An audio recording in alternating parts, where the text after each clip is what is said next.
Hi everybody, welcome back to our channel. In this guide, I'm going to show you the procedure on how can you log into Bible app to save your progress.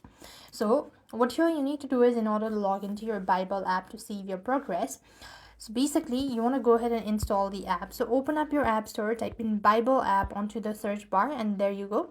You could just simply tap on the install button and launch open the app. Now, you just want to make sure to enable all of these permissions. You could either go ahead and continue with Facebook, Google, email, all that as well. So I'm going to simply use my email itself or my Google account.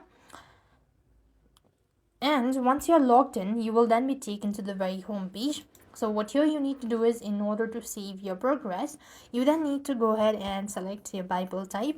And at the very bottom, you want to select your profile.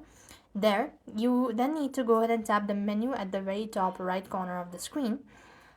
And over here, you will be able to find your events, verses of the day, all that.